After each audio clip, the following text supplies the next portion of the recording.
Hello chaps and chappets, and welcome to another Board Games Everybody Should a video series where I show you how to set up and play a board game before giving you a non-biased and a biased review, and then asking you whether it's a game for you, because you don't have to own every single board game out there. You just need to own a few good ones, and maybe this one is a good one for you. This is Royals, which sees players playing the heads of a noble households in the end of the 17th century. What you're going to be doing is you're going to be sending your allies out to whisper into the ears of those people in power and try and convince them to see the world the way you want them to see it. So let's show you some more details about this game.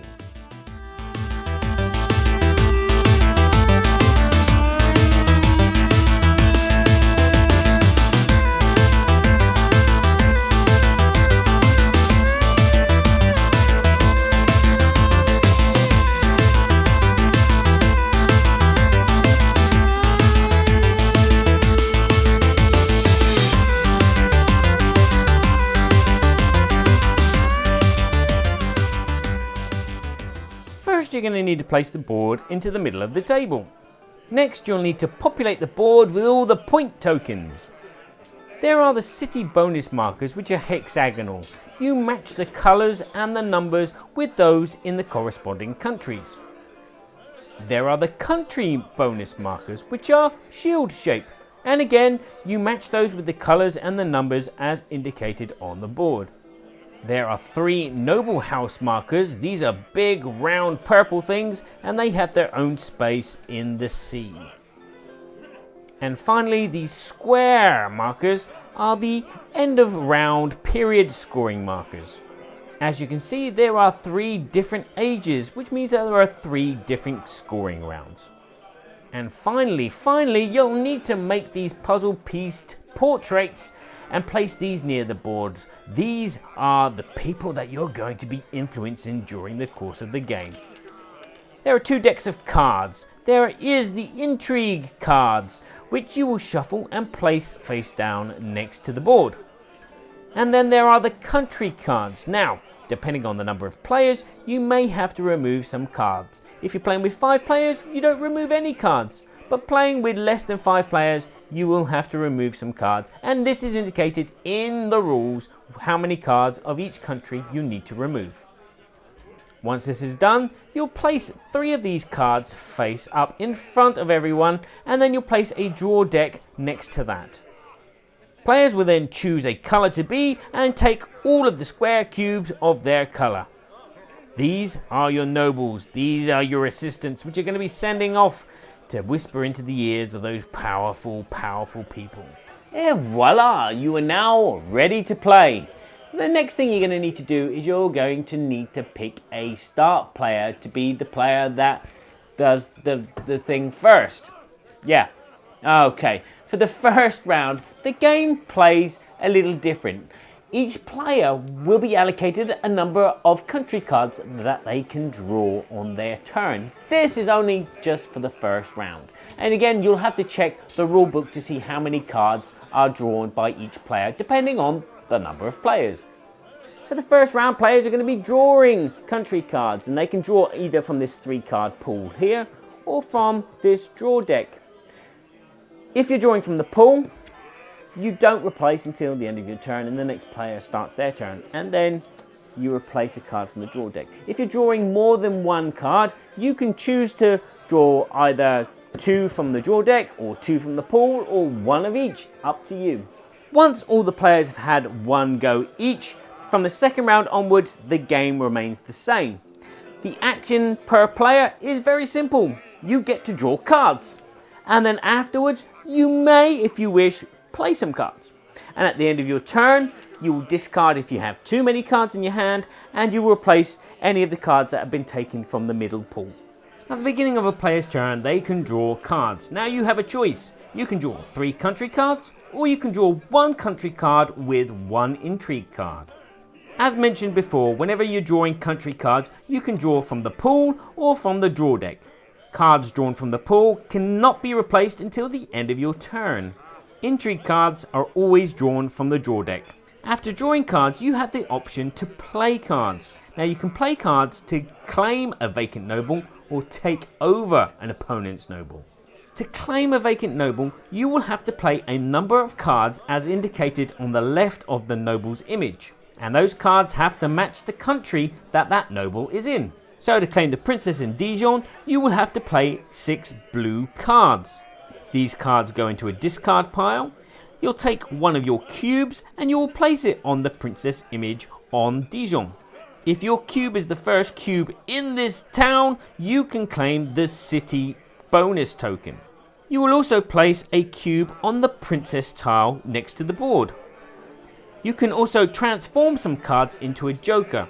Any 3 cards can equal 1 card of your choice. So again, if I was to go for the Princess of Dijon, I could use these 5 blue cards plus these 3 other cards to make my total of 6. The number to the right of the princess is the amount of influence I have in that country. If there is a noble that I wish to have and another player has their cube on that noble, I can try to take over that opponent's noble. You're going to need an intrigue card which has the flag of the country where the noble is, and you're also going to need some country cards, the number of what it is to influence them. These cards go into the discard pile. You place your cube on top of that noble and you move the opponent's cube into the cemetery. Not forgetting to add a second cube to the noble tile next to the board. Again, if you don't have the intrigue cards you want, you can transform 2 intrigue cards into an intrigue card of your choice. But if you want to try and take over an opponent's king, you will need 2 intrigue cards on top of the number of country cards that it takes to take them out. At the end of your turn, you'll count the number of cards in your hand. If you have more than 12 country cards or more than 4 intrigue cards, you will have to discard down to these numbers. Again, in the face-up pool of country cards, if there are any missing, you will replace them from the draw deck. If on your turn or at the end of your turn there are no more country cards to draw from the draw deck, this signals the end of a period. If the draw deck runs out while you are drawing cards, you can shuffle the discard pile and carry on drawing from there. But after that, it's going to be the end of period scoring. The end of period scoring works like so. You'll start with one country, let's say France for example, and you look at all the cubes in all the cities in France and you will count up the amount of influence that they have with them from the nobles. The player with the highest influence will take the higher period scoring marker, and the player that has the second highest takes the second highest token. If there's a tie, it's the player who has the highest tiered noble, so working your way down from king, princess, etc, etc. Once all countries have been counted, you move on to the next round, continuing with the next player. There are some other points to win during the game. If you have a noble in each city in one of the countries, you can claim the country bonus tile. If one of your nobles is in the cemetery of the city, that still counts. And then there's the noble bonus. If you've placed a cube on each of the noble tiles next to the board, you can then take a noble house bonus. So the game plays like that until the 3rd time that the country deck runs out. Instead of just doing the 3rd end of period scoring, you will continue playing just until it gets back to the first player. You know, that one that started this whole game off in the first place. What will happen then is everyone would have had the same amount of turns during the course of the game. Then you'll go on to the final scoring, but there's a little bonus scoring that you're going to need to do before that.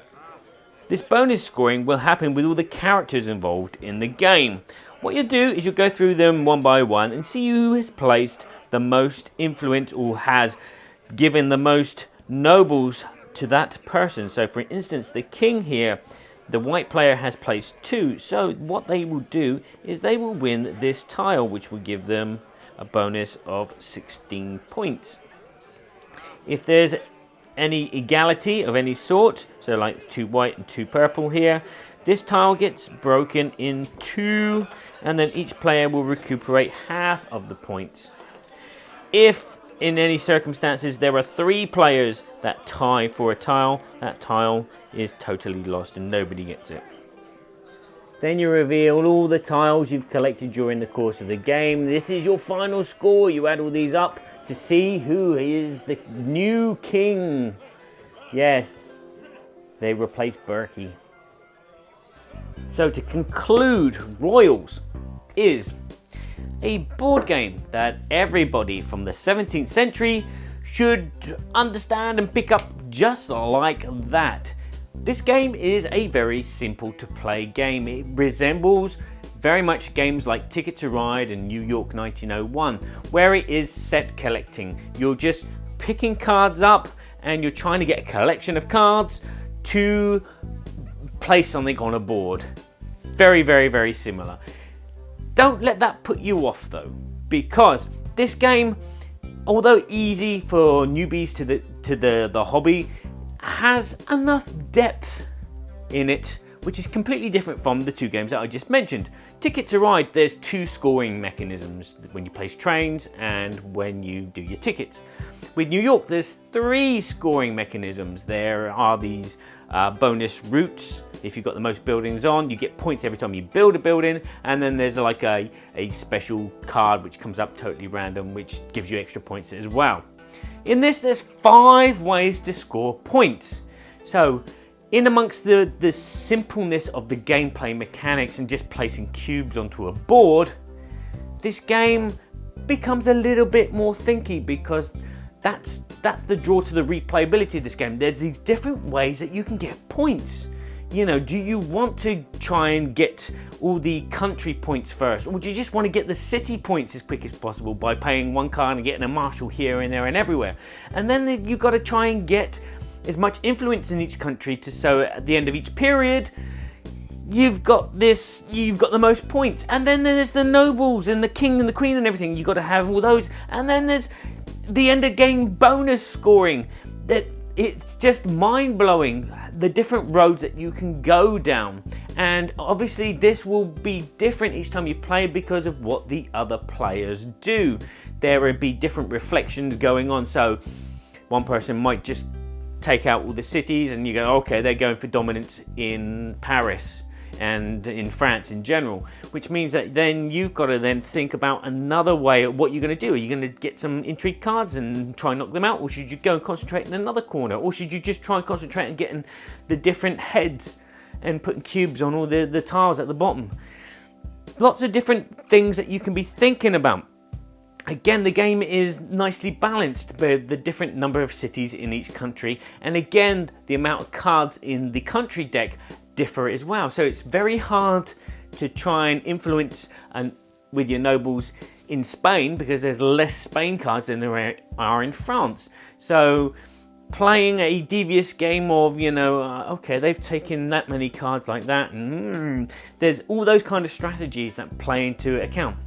Now, bearing in mind this game is from 2 to 5 players, I would not play with 2 players again.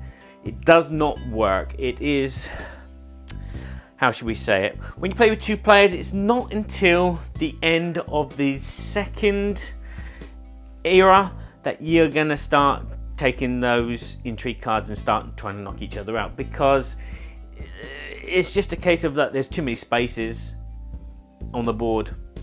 Although the deck is a nice timing mechanism. For a 5-player game, the game doesn't go on too long. It plays in an hour nicely. Again, with 3 players, it plays in an hour nicely. That time and deck works really, really well. But as I said, this game is not really a 2-player game. It's a 3, 4, 5-player game. And a 5-player game works really the best for me. It's a lot more interesting because there's a lot more going on. So let's talk about the components. You're getting a load of cubes, you're getting some nice chunky tokens, you're getting some very good cards, which are standard kind of quality, because they're going to get shuffled a lot and taken a lot and played a lot with. You've got this lovely board with this beautiful artwork on it. The artwork is phenomenal. But saying that, the color palette doesn't really work with the cubes. There is a little error in the rulebook saying that in a 2-player game you should use the red cubes and the blue cubes, but there are no red cubes and blue cubes in the game. The cubes do get lost, and while you're playing, you're trying to find out where all your cubes are and everything, and it needs to stand out a bit more. Meeples might be better, but that would probably bump up the cost of the game. The idea that the tokens are your actual scoring is so much better than a scoreboard around the outside of the board. This works really, really well. The insert of the box is practical. Everything is held in there nicely. Some of it does jump around a bit when you take the game out in transport, but no big deal. The rulebook, apart from the little fault that I mentioned, is very well written and laid out and very easy to understand, with some great diagrams and explanations of how the game plays. And again, I like these little pieces. This is a nice idea, you know. Players that get the full points get the full picture, whereas if the points get split, they get 2 images, so the points are on there. Just such an elegant idea. Now, the question you're all asking me is it my cup of tea? Well, of course it is. And I'm not just saying that because my friend Bertie there gave me this copy. I'm saying that because, I don't know, I have an affiliation with set collecting card games. I don't know what it is. It's just, I don't know, maybe it's the simplicity of just taking cards, but then the strategy of what you're going to do with those cards afterwards, which makes it fun. That's why I love Ticket to Ride and New York 1901. Is this game up there, the same par? It's a little bit below, I would say. If this is the type of game that you like I do, then maybe you want to go and get New York 1901 or Ticket to Ride or any of its kind of variations. The game is nice to play. I enjoy playing it, but as I said, the theme is a little bit detached. The cubes get lost, and so you miss things sometimes when you're counting influence, for instance, or if you're counting if you have a person in each of the cities. Sometimes that can get a bit lost because of the colors. But the game is very simple to teach, and newbies pick it up pretty quickly. And as I said, a 5-player game can go pretty quick as well, a lot quicker than New York or Ticket to Ride. Those games kind of go on for about an hour and a half, because Ticket to Ride's a 5-player game as well.